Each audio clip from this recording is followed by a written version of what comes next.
Meanwhile, political parties traditionally don't compete too vigorously with each other's conventions. Usually, the opposing presidential candidate holds few, if any, events. This year, the Trump campaign is rejecting that model. During the Democratic convention, the former president has had one of the busiest campaign schedules of the cycle. To discuss the Trump campaign's plans and the view of the Democratic convention, we're joined now by Lisa Desjardins, who covers the Trump campaign for us. So, Lisa, just take us through what exactly the Trump campaign is doing here and what messages they're trying to send. Well, first, try and imagine a blank map of the United States. That is what it usually looks like for the opposing presidential candidate in this convention.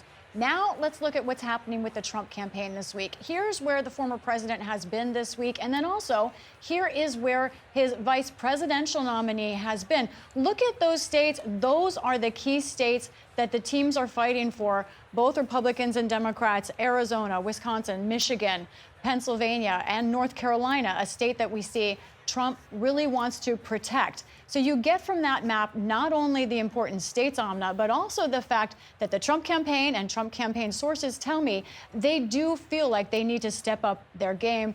They also point out that they did not get the chance to directly rebut their opponent, Kamala Harris, at their convention because she was not yet the nominee. So they feel like they have to hit the ground running as much as possible starting right now. Lisa, as we've heard, the Harris campaign here is really centered on a message of freedom as central to their campaign. Has the Trump team now settled on any kind of campaign message to run against Vice President Harris? Those who've been listening to the Trump events this week have seen he's tried out some different tactics, different messages, but sources around the Trump campaign and in Trump world tell me they think that that is kind of settling down into sort of a 3-point of attack. The first was something that you reported on, Amna, this idea that Kamala Harris is liberal to the extreme. That nickname now that he's settled on, it seems like Comrade Kamala. Obviously, she is someone who is a part of a democratic republic. She is not a communist, but that is something that they're going to try and tag her with. The other two things are the biggest issues here: border and immigration. That's where we saw the former president today. The other one, the economy. I think that this is really the most important one for the Trump campaign, and they know it. One source told me that there is a race right now to define Kamala Harris on the economy. And they said, if Harris is able to project herself as a change agent versus someone who is to blame for the economy, then it's game over. That Republicans now and Trump himself need to define her as someone responsible for the problems as she tries to define herself as someone who can solve them. Lisa, even as the Trump campaign works to now push their own messages, what do we know about how the former president and his campaign team are reacting to what's happening here at the Democratic convention? Are they watching these proceedings? They are absolutely watching. In fact, Vice Presidential nominee J.D. Vance today talked about that on the trail that he's been watching. Now, what are they saying about it? They're paying attention and saying that the Democrats are void of substance. This goes to what Laura was saying about policy documents. They're trying to say that they're focused more on Trump, and he is keeping count of how many references he has there.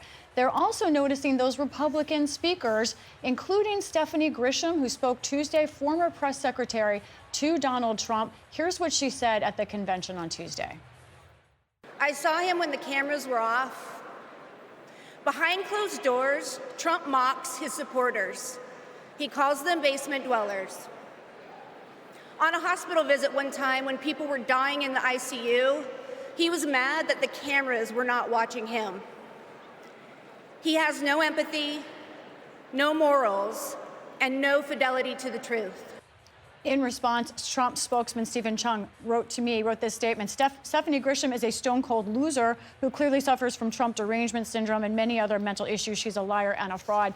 That obviously a very strong statement. There isn't really a Trump derangement syndrome. That's a phrase that they're using.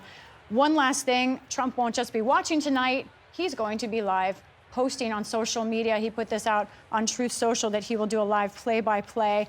Tonight, Amna, as you know, is Kamala Harris's night. But Donald Trump does not like being out of the spotlight, and that's how he will attempt to get back in it. All right, that's our Lisa Desjardins, who covers the Trump campaign for us. Lisa, thank you.